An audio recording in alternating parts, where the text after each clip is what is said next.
Famed, of course, for my unique red skin and unparalleled skills as a general of the House of War, I, the Red Prince, was raised within the vast palaces of the fabled Forbidden City. I was destined to become the next emperor. But my ambitions suffered a bit of a setback when I fell from grace for cavorting with demons. Now, I'm exiled and hunted by assassins. But I assure you, I remain undaunted and as determined as ever to claim my rightful throne.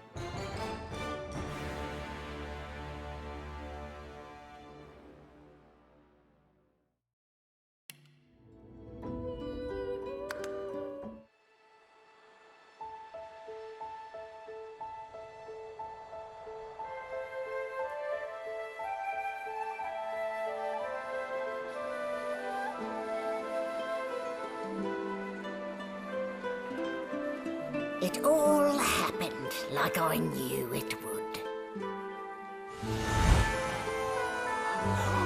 A single drop of source magic. And, like flies to honey, the monsters swarmed. The rebel panicked. The carnage began. And the magisters pointed their fingers at me.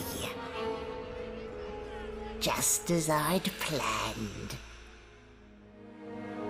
I was shackled and collared and sent to Fort Joy.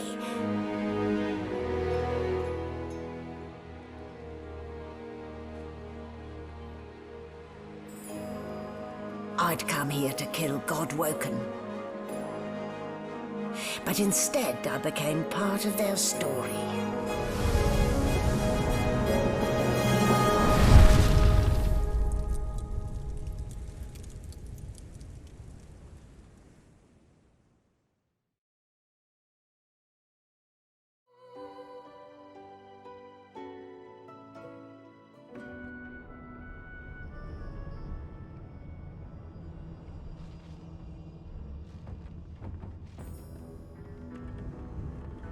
So, still a bit groggy, are we?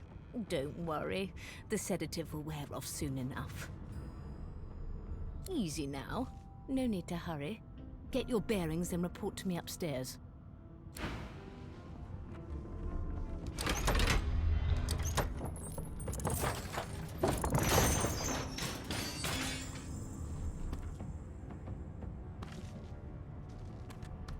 What a way to wake. Wooden boards and iron shackles. The Divine Order's hospitality leaves much to be desired indeed.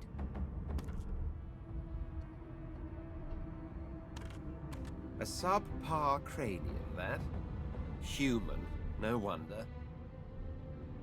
The indignity. I'm supposed to send people down to the dungeons, not the other way round.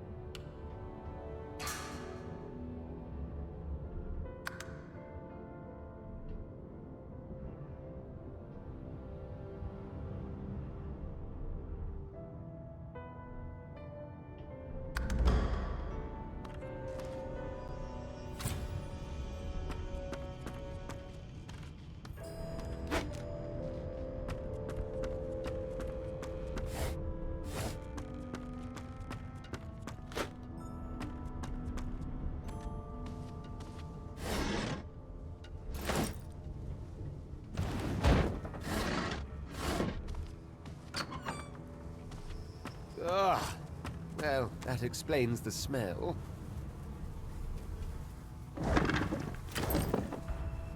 Did you expect a needle? Shaking her fluffy coat, the sheep eyes you balefully, her rectangular eyes like letterboxes to the void.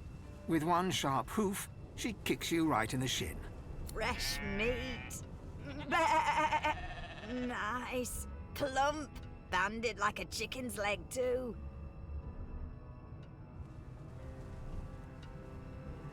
That may be so, but look at the flies. Ban wisdom. Flies know when a creature will die. And it's around your head they're buzzing, not mine. With 2 shakes of her stumpy tail, the sheep turns away from you to peruse her hay-filled manger.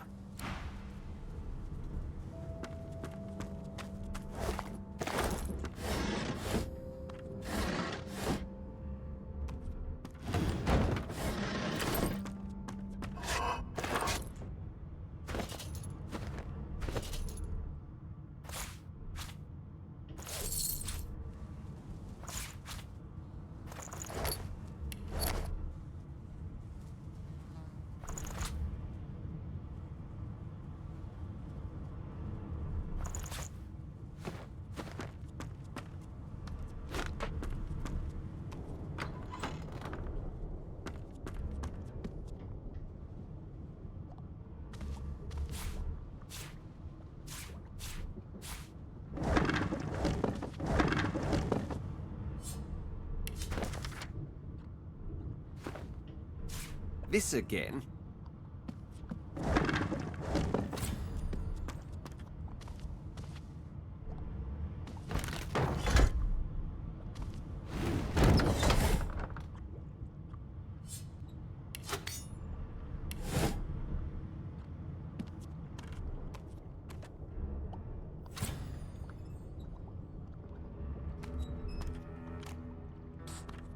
You there. Come here.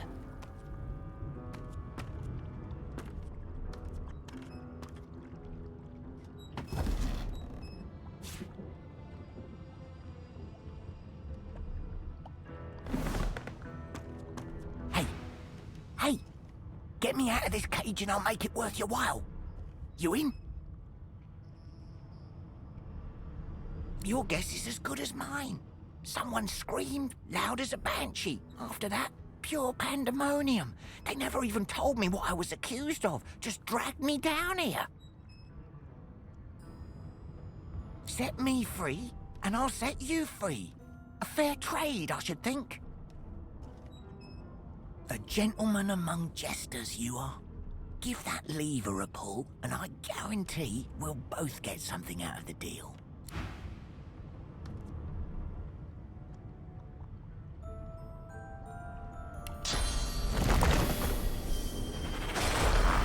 Before you can even touch the lever, you hear a sniff and snort behind you as the snoring Magister mumbles himself awake. One bloodshot eye opens, and then another. Is my shift over? You here to relieve me? Wait, you're no Magister. You're a sorcerer. What are you doing here, filthy red scale? Choose your words carefully. My fists ache to meet a new face.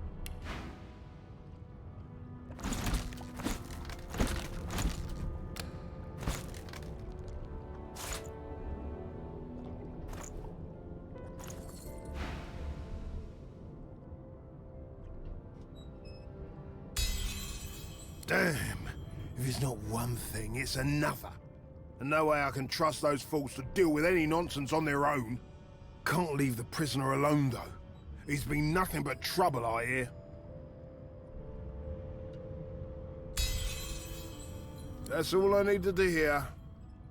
Just don't let that caged rascal fool you. You can't trust him as far as you can throw him.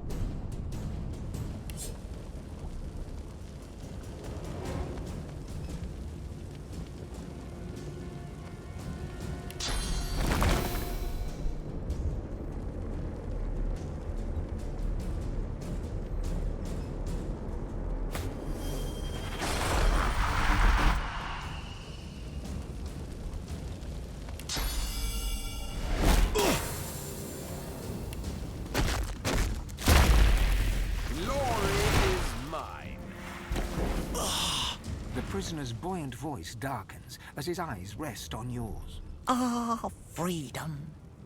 Tastes better than wine. I'm nothing if not a man of my word. And I did give my word I'd set you free, lad.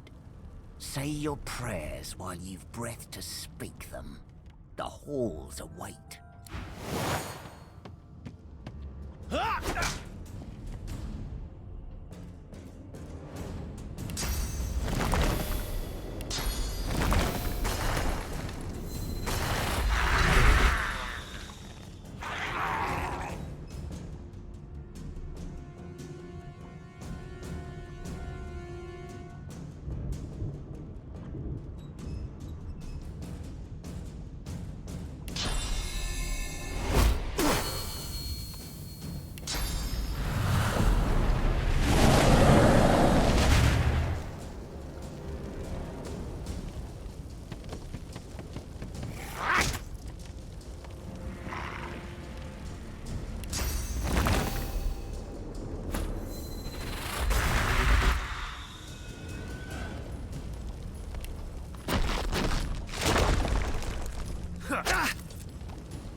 What would he have to gain by killing me?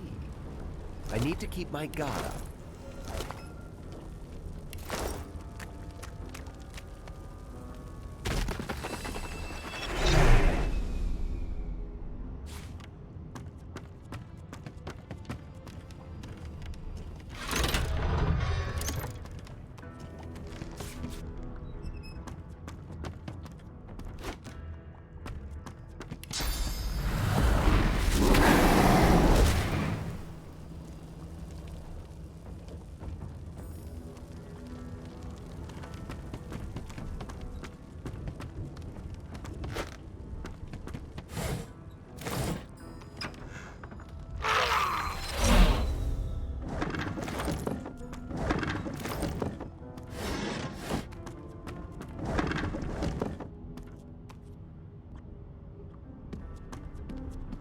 Empty.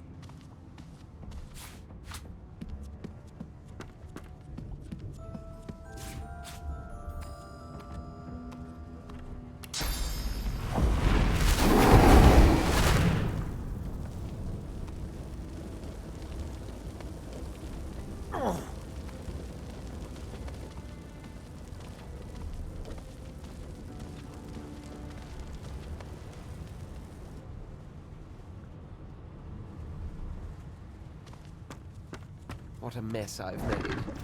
Someone will be along to clean up, I'm sure.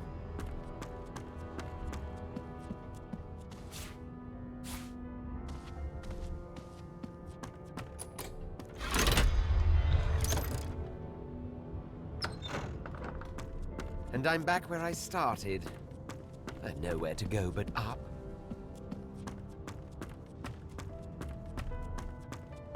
Rubbish.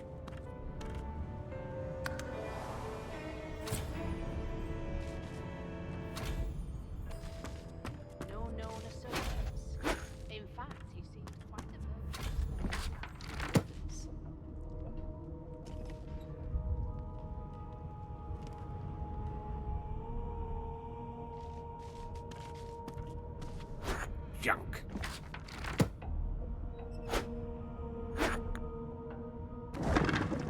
Now, where did I leave my candle?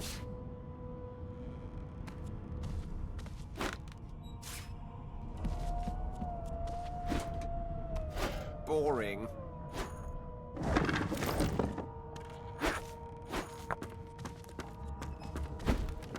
No marks, no indications of a struggle. Why, you're looking a bit more chipper. Yes. Looks like that collar fits you snugly enough. Nice bit of work, even if I do say so myself.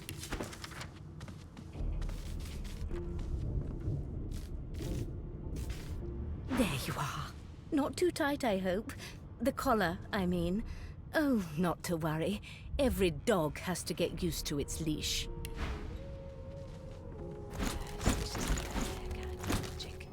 I'll need to write to headquarters right away.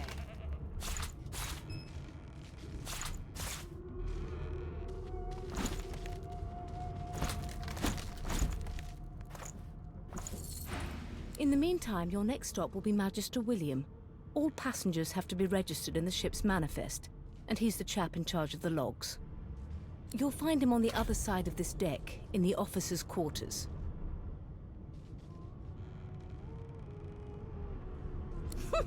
Oh dear, I'm afraid you're a long way from home, milord. A long way from the little bells that make footmen come a-running. Index fingers pressed to her lips, she pauses a moment to give you a scrutinizing gander. My word, you do seem a bit befuddled, don't you? Perhaps I was a bit too generous with that sedative. No marks, no indications. Oh, well, I'm sure you'll soon gather your wits. Most likely. Eventually. In the meantime, all you need to know is that we're en route to Fort Joy. A new life awaits, and if you're a particularly good boy, perhaps a cure as well. An end to Sauce. For good. Why, for my peace of mind, of course. Why don't you try casting one of those Sauce spells of yours? See what happens. Currents of magic surge inside you, boiling, bursting, then breaking, only to fade back into your soul like rain into the earth. My, look at the concentration on your face. All will, but no result. There you have it. See? The collar's function. It neuters you of sorts. Makes you unable to cast Sauce. For your own peace of mind, of course. Yours and the whole world's. Is he? Oh well. Some problems simply sort themselves, don't they? She frowns and peers at you closely, resting the back of one hand on your forehead and taking your pulse with the other. Delusions such as these are rare, but not unheard of. I recommend a cup of mulled wine and another night's sleep. Just take it easy.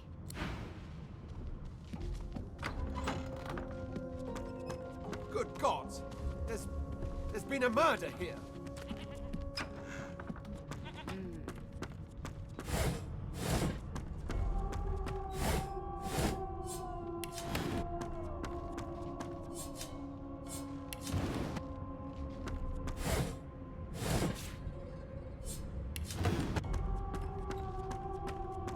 Behind the Magister, a bloodied mass lies in a heap.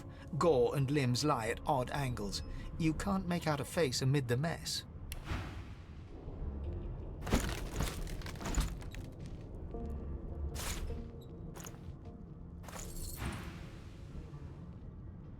There's been a murder. A sorcerer was killed by one of your own. Lucky you were busy getting your collar fitted at the time, or you'd be a suspect like the rest of them. Waters is investigating. She'll figure out who did it. Always does. If you have nothing to hide, I'm sure it'll go just fine. Bloody lizard. A young Magister stands pale and silent. Her knuckles whiten around her weapon as you pass.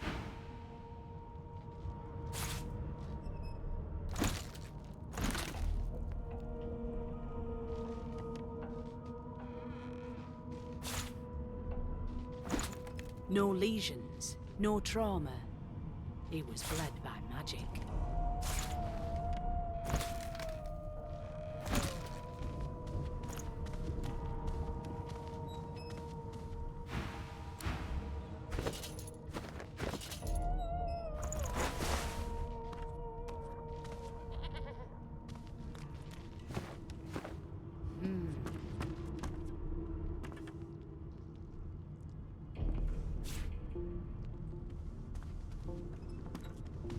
Ugly sight, isn't it?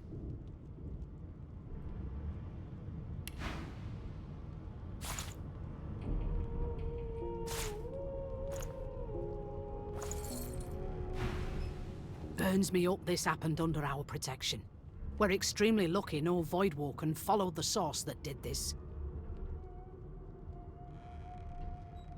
She looks up at you with a mirthless smile. I was on duty in your room when the murder happened. You were asleep the whole time. Didn't even stir. You're one of the only indisputably innocent people on the ship. Unless you can commit murder in your sleep, of course. Figured as much. Listen, I could use someone to keep their ears open among the passengers. Sometimes they clam up in front of a uniform. Bring me a good lead, and I'll throw in a shiny gold coin for you. How about that? Not in here, it isn't. You let me know if you hear anything. Whoever did this is dangerous.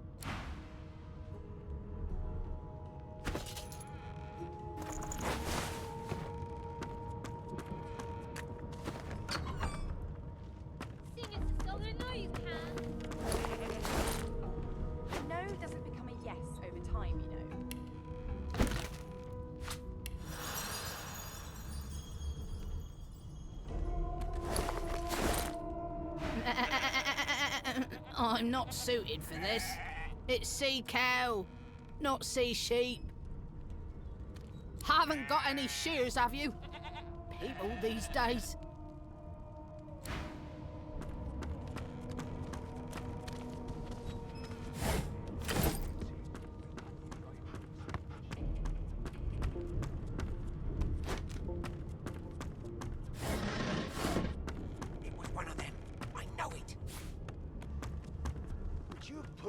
Do you know Losa? She's a really good singer. I'm better though. Listen. La la la la la. I'll give you that knuckle if you keep carrying on. One of us wouldn't kill our own. They're picking us off one by one. Can we just... You're really red. I bet that's why the Magisters took you. They took me because I'm magic. Mad? Insufferable, surely. What are you trying to hear anyway? I'll tell you if you can keep it quiet. Wow. You're a dragon. You look like a dragon. But where are your wings?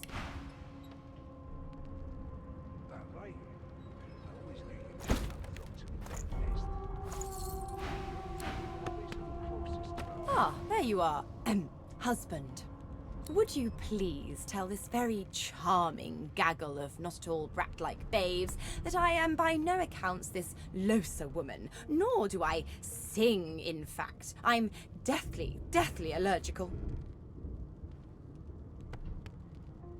Why, I never. I left my good pals at home, or I'd be clutching them with all my daintiest, most ladylike might. Say as you will, husband. Madame Josephine Gribbles de Peeb won't be treated so. The children break out into giggles. What? What's so funny? Her pinched face cracks into a great grin, and she shoos the children away from her with a laugh. Yeah, okay, you found me out. Go on and git, and maybe I'll sing you something when I'm good and ready. She turns to you, dark-eyed and dirty-haired, and smiles flatly. Gotta keep ourselves entertained, haven't we? You presume right. Nope. Trying not to find anything out either. Ignorance is bliss. The utterer, the better. Thanks, but I already belong to an elite and exclusive ship gang. We play ball every day after lunch. You're too soft for it. You take care, though. Suddenly, her eyes cloud to an unnatural black. Greyish veins run down her face, and her mouth tightens into a cruel sneer. As quickly as they came, the clouds clear. She smiles as though no change came over her. Good luck, Chief.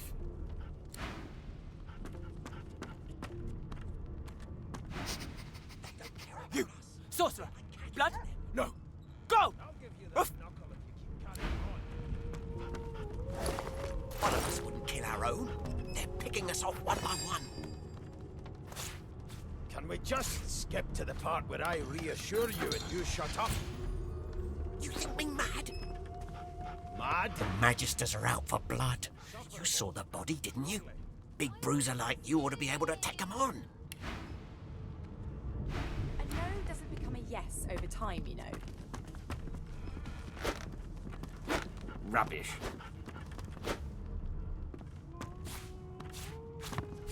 This again? A broad dwarf sits totally upright on the bench, eyes closed, palms face up on his knees. His beard is a cascade of meticulous plaits, each one braided through with golden medallions. He raises an eyebrow as you approach, but doesn't open his eyes. Listen up, boy. You hear that? He turns his head toward you, looking you up and down, and smiles before turning his attention to the ship once more. You look like a boy to me. Listen if you're interested, or get gone if you aren't. The ship, of course. A wave of sound washes over you. The unintelligible chatter of your shipmates, the groaning of wood from floor to ceiling, the boom, crash and crackle of waves around you, complaints from the sea itself. And? Sick as a leper's cat. From the state of it, I'd say she's being cared for by a bunch of beardless babes who never loved anyone but their own mums. But there's more. Listen close. There now, just like that. Squeak! Aha! His eyes snap open as his countenance breaks into an expression of joy. One great paw claps you on the back. The other catches you before you lose your footing. There. You heard it, didn't you? I knew it. I knew it. Aye, this is good news, boy. Good news. No, you beautiful idiot. That wasn't any rat. It was the wheel. Squeaks whenever the helmsman jerks it clockwise, which means we're heading east. Burn my beard. That means if we've been traveling for, yes, only 10.34 nautical miles to Fort Joy. No indeed, boy. But that ain't my final destination. The dwarf leans back from the table and strokes his beard, gold medallions jingling merrily. His eyes roll over to you. That'll be all. Thank you kindly, boy.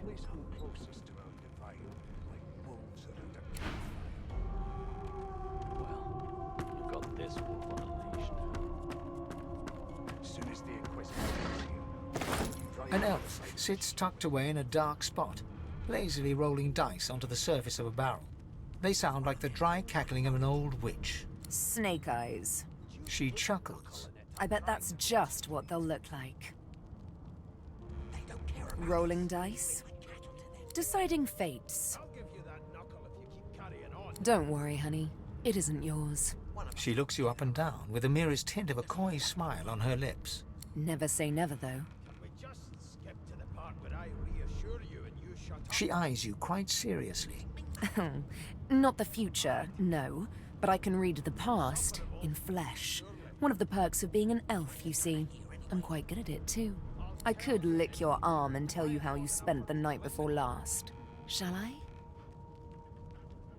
She chuckles once more. That red-cheeked refusal tells me more than licking you would. But suit yourself, darling. Ben-Mezd. Your kind always hung closest to our divine, like wolves around a campfire. Lucky find. You've got this wolf on a leash now.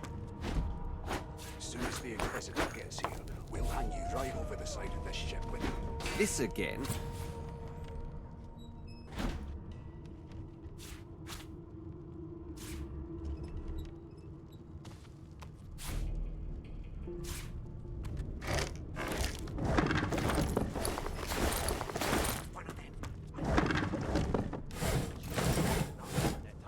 Junk.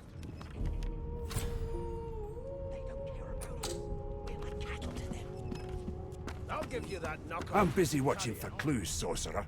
Go take your sub-story somewhere else. Can we just skip to the part where I reassure you and you shut up? You think me mad? Mad? A scruffy man lounges against the wall with scarred arms folded. A sly smile playing on his face, he stares across at the Magister guarding him. Noticing you, he straightens and beckons for you to come closer. Watch your back, new fish. There's a murderer on board, and I'd bet 3 months' pay it's this trampy fan. Rolling his eyes at the Magister's warning, the man named Ifan beckons again. Till overboiling a bit of cabbage Suit yourself. Was just going to adjust your collar for you. It pinches, right? Hocking a phlegmy gobbet in your general direction, the sullen Magister settles back to his task of glowering at Ifan. And now, you. We used to know each other, more's the pity. I was his commander many, many, many moons ago. Isn't that right, Vic? Standing far back from Ifan, the tight-faced Magister draws one finger across his throat in an elaborate fashion, but says nothing. Ifan grins, flashing pointed white teeth. Same as he was at 14 years old. Only difference is somebody gave him a bigger sword and now he's Johnny Big Pants. No. The dead man, Finn, is it? I'd no business with him. And I wouldn't put a man down without good reason. He glances over at Magister Victor, who's staring back at him with pointed intensity. Damn shame sheer annoyance isn't reason enough. The Joy, I've heard a lot. Nothing good. No surprise there, since Bishop Alexander runs the show. Wonder if we'll get to meet the Ringmaster himself. Not eager to bow before the great Bishop Alexander, son of the Divine himself. My sentiments exactly. But Vic here will blow a blood vessel if he hears you talking like that. What are you conspiring about over there? You, Lizard, what's your name? Oh, don't mind him. Vic's just got a bee in his bonnet. And that bee is me. Name? Magister Victor looks at you suspiciously, then scrawls something illegible down in a tiny notebook. He scowls at you as he stows the notebook back in his voluminous robes. Away with you, at once. Ifan performs an elaborate pantomime of keeping quiet, one finger in front of his lips as he leans back against the wall. Quiet long enough for me to listen. Junk.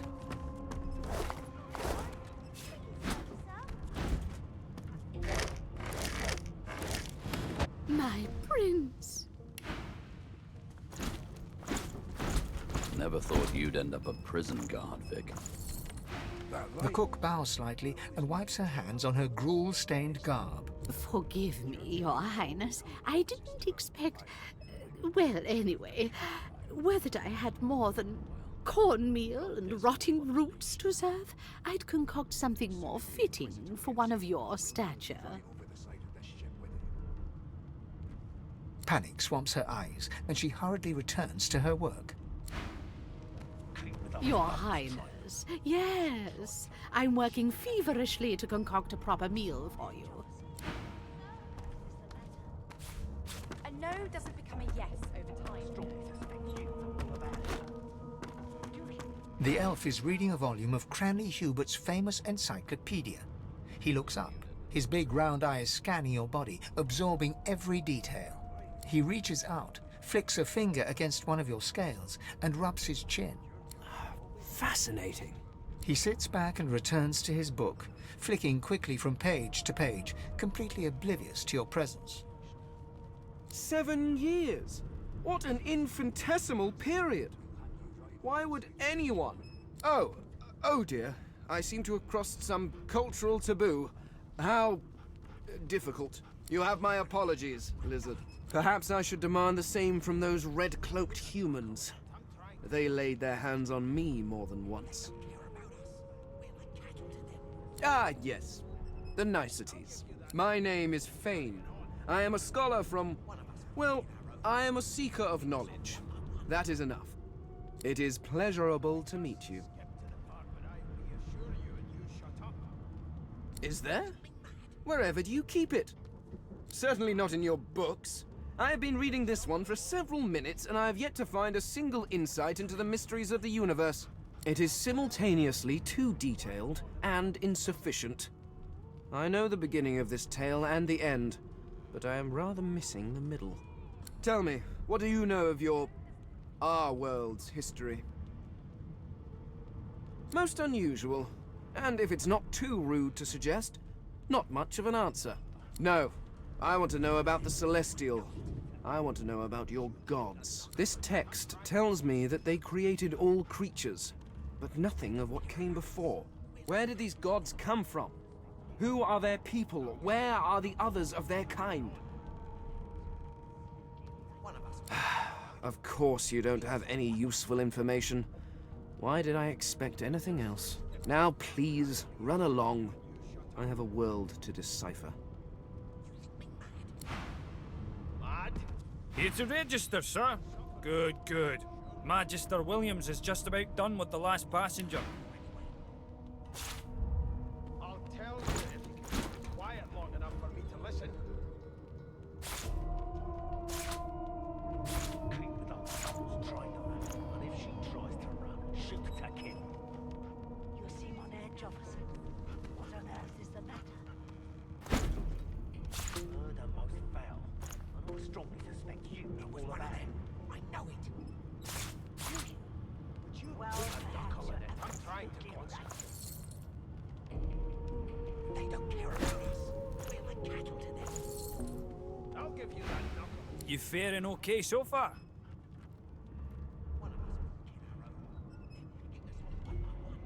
He tugs the collar of his uniform and chuckles.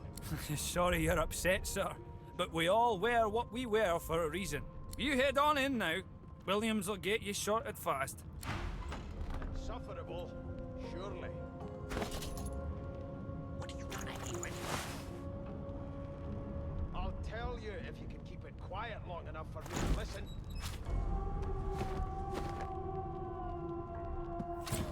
Never thought you'd have thumbs trained on her, and if she tries to run, shoot to kill. you seem on edge, officer. What on earth is the matter?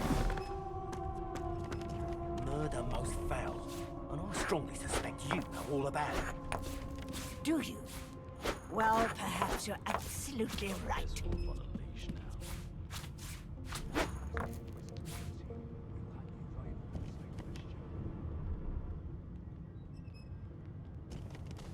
Standing at the center of the room, you spot a sorcerer haughtily eyeing a pair of nervous-looking magisters.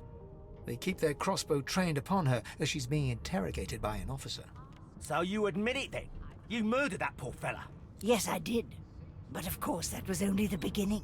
She turns her head and looks you straight in the eye. There are others whose lives must end. Good God, the woman's mad. You there, sorcerer, go and fetch Magister Siwan. We need to do more than collar this maniac. We need to shackle her, hands and feet. It means your journey draws to a close. Do stick around for its finale, though, because... She reaches for her collar and simply removes it. I'm just about to create a scene. Subdue her, men, quickly! If she casts source, the Voidwoken will come. They'll end us all. She smiles with wicked satisfaction. Precisely.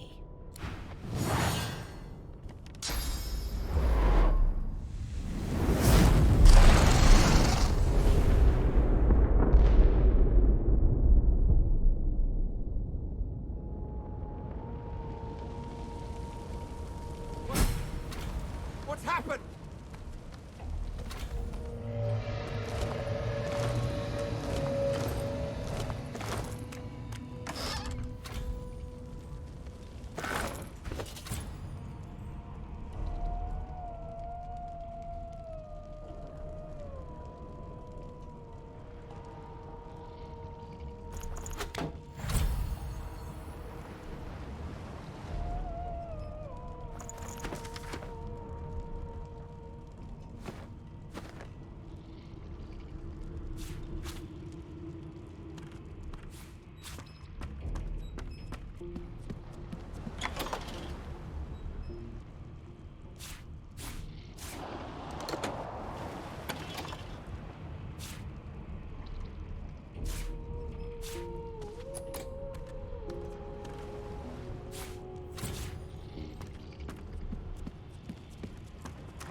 The young woman lies in a heap on the floor.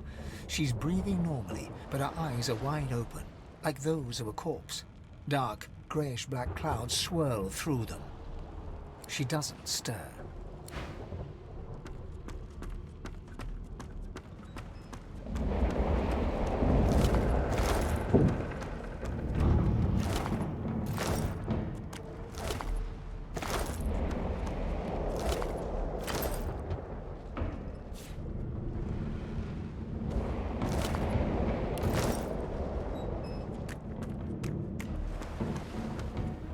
Magister lies on the floor, unconscious and bleeding from a dire-looking wound.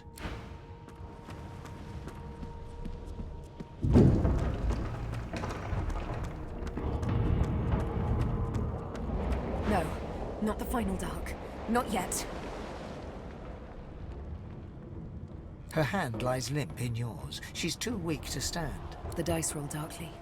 They're rolling for me.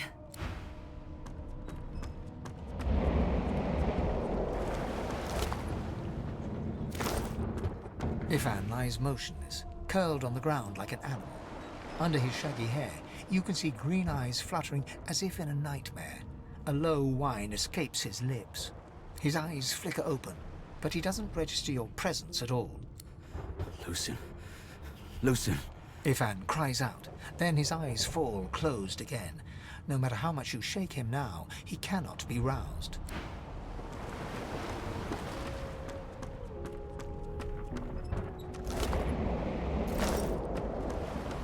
The dwarf lies in a heap on the floor, his great beard twisted and tangled around him. He is stock still. You can't see if he's living or dead.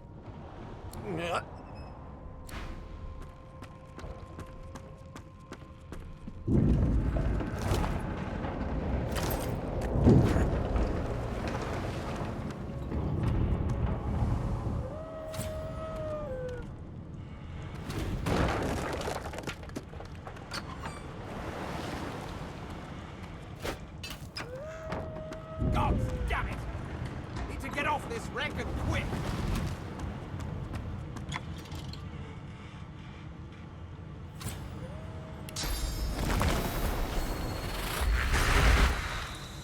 Damn! That's done the bones. Onwards and upwards!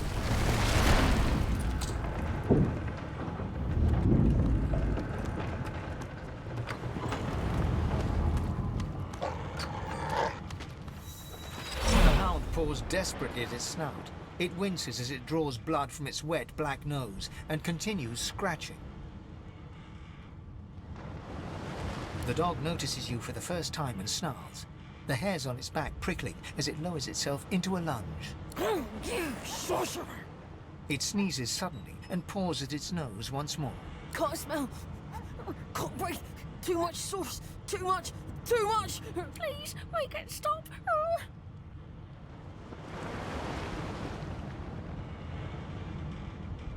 Too much. Too much. Can't smell. Can't breathe. The dog whines and continues pawing at its nose. Not long before this thing snaps into splinters.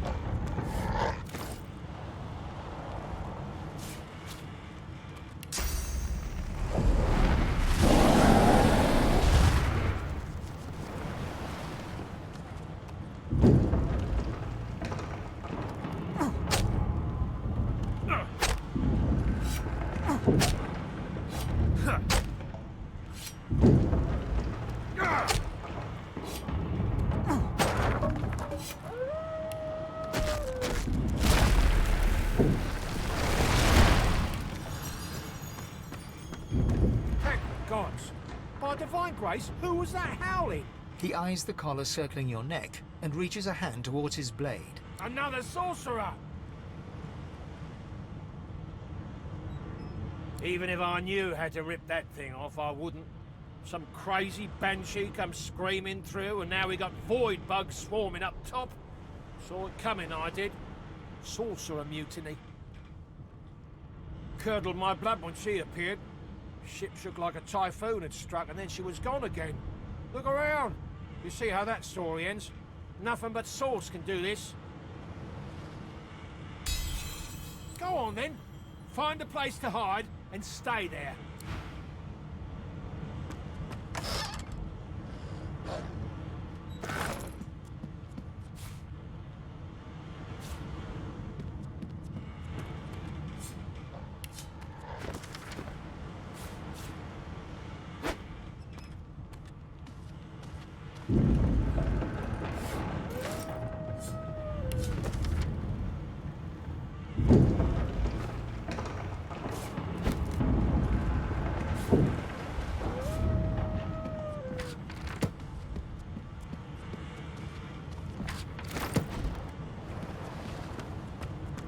and you thought Rivellon was flat. What will happen to us? You need to find a hiding place. Bishop Alexander, the smug little tyke that thinks he can imprison a prince. How comical.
The marking on the door was painted recently, judging from its pungent scent. You recognize the symbol immediately for what it is, a warning of death fog within. You press your palm against the door to open it. The wood feels neither cold nor warm, but simply grey. The crimson drains from your hand, and you are left numb. It doesn't budge.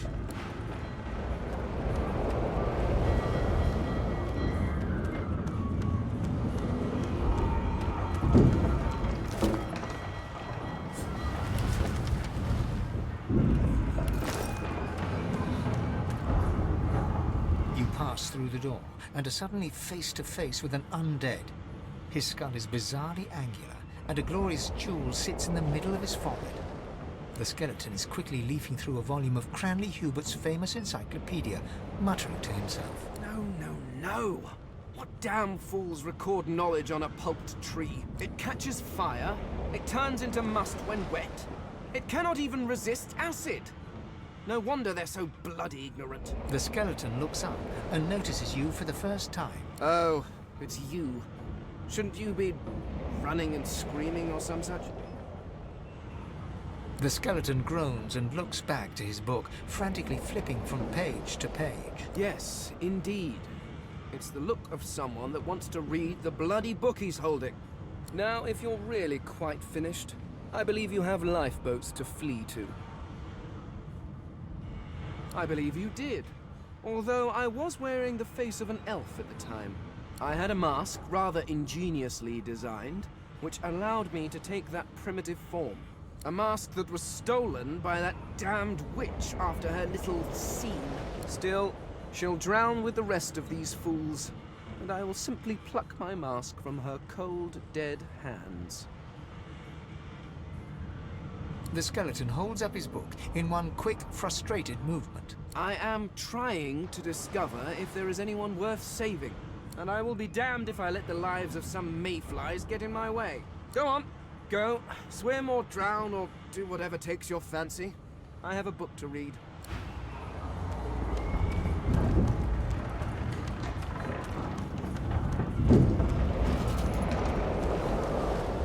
The moment you touch the door, your belly goes hollow and your skin goes pale. The door groans open, but an ashen shadow clouds your mind.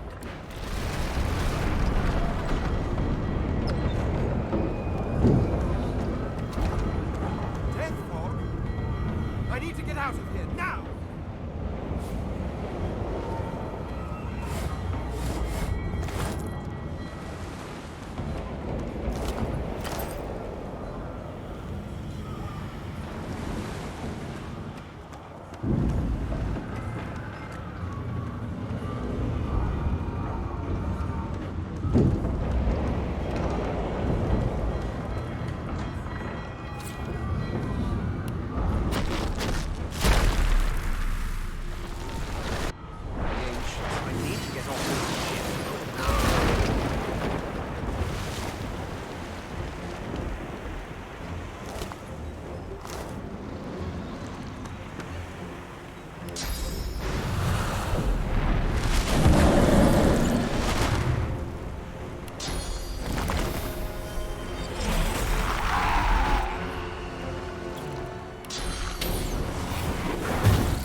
Lifeboat!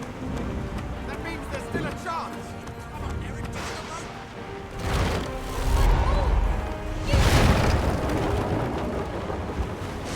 Chuck your trap, kid. Children and dwarfs first, just like the old stories say. The dwarf yanks at one of the nearby ropes to no avail. You said there were other people down there. We need to help them. You see those tentacles, kid? It's time to get the hell out of here.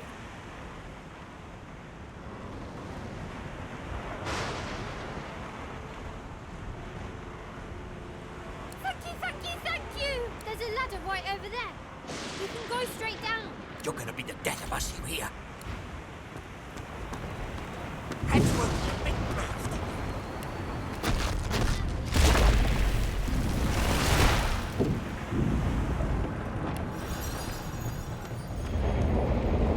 If you can walk, get yourself up the ladder. There's a boat. Wait! Void woken!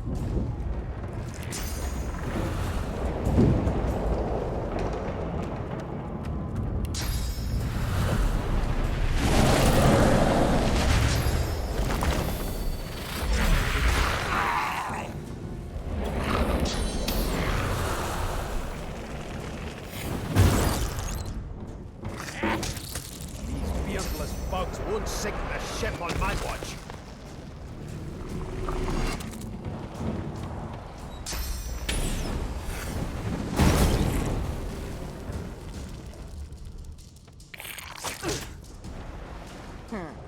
Let the games begin.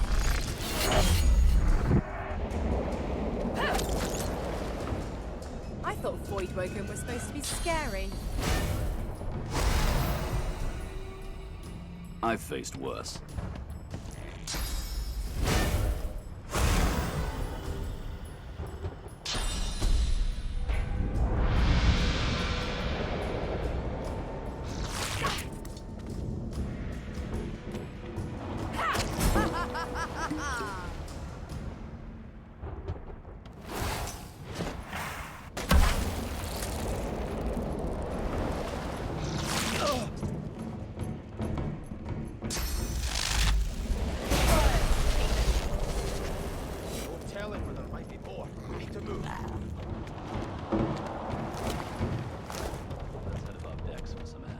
We make a pretty good team.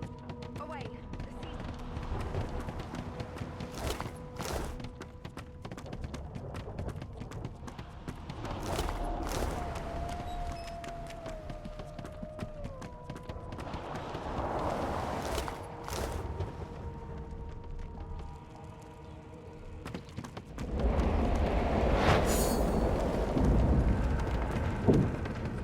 I hear something. It's Magister Siwan, the one who put on this damn collar.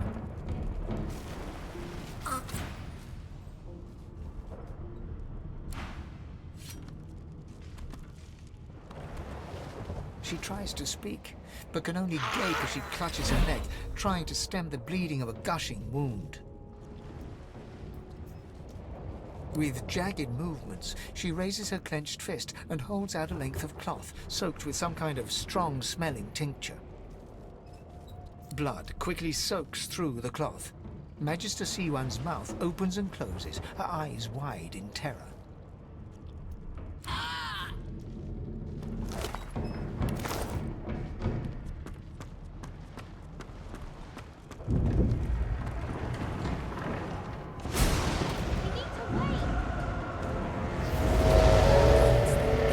There's no time.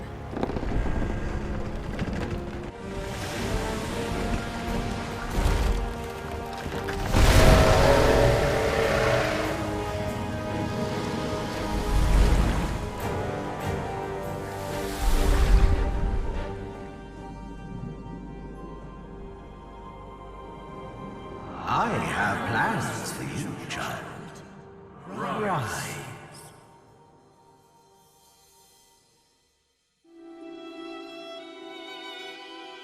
Honorable Dallas, we lost a ship sailing sorcerer prisoners to Fort Joy. We assume some escaped and broke their collars. Their vile magic lured the Voidwoken. all who were aboard, now presumed dead. Yours faithfully into eternity, High Judge Oriven.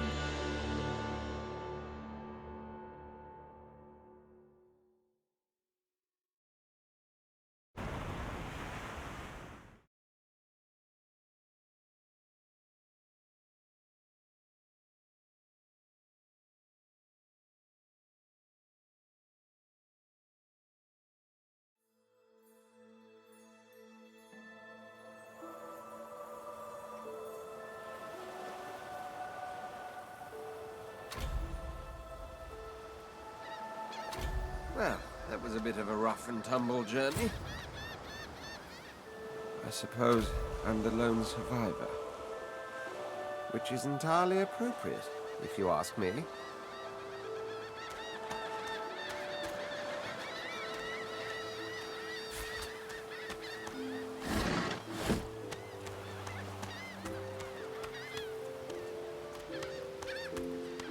Garbage. Brachus Rex. King, sorcerer, and scholar, though not quite a gentleman.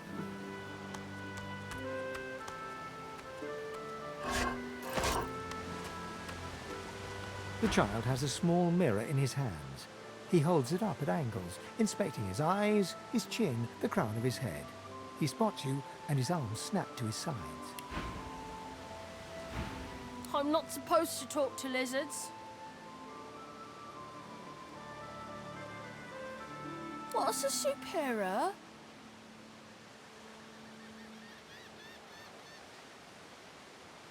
He shrugs and continues the game with a mirror, inspecting inside his nostrils and around the back of his knees. Sauce? They told me I'm a sorcerer. The child screws up his face and looks at you hard. He lifts his mirror up to his nose, closes one eye, and looks at himself again. I don't see any sauce on you or me. I guess they're wrong or crazy. It's better here than inside. But you didn't die. I guess I am, but it's just normal to be scared. Nowhere isn't scary. There isn't anywhere safer. That's what I mean. You'll see.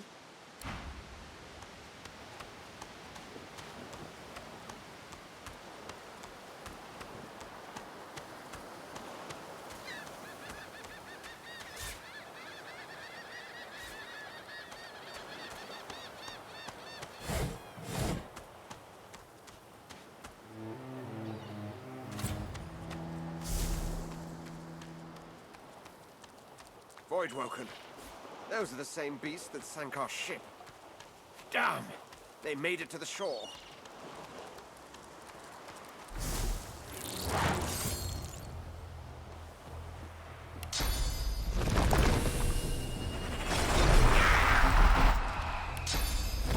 Glory is mine.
thought these bloody collars were supposed to keep those things at bay. This pig's bladder was on the ship.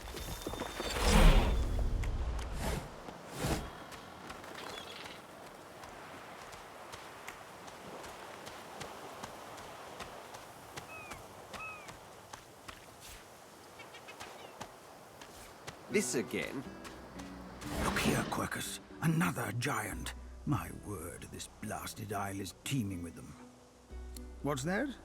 Yes, I did see how it made short work of the great acorn servants. Quite right, very impressive. But that is no reason to trust it.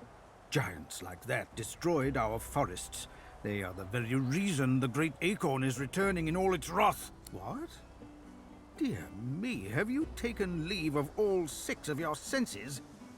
You would have me use this giant for a shield? Why would I... Oh, I see. You cunning devil, Quercus. Of course, if it defeated the great acorn's vile servants, it can do so again. We need only follow in its big, wide shadow and be safe. Egad! It speaks our tongue, Quercus! Hush before... What do you mean a good time for introductions? You know full well who I am, you silly old cat. The great Solora, grandest of the... Oh, introduce myself to the giant. I shall do no such thing. You give away your trust too easily, my dear steed. No, we will have the giant march. In time, we'll see whether it deserves our confidence. Now, onwards! Shield! Venture forth, post-haste. The great acorn waits for no one.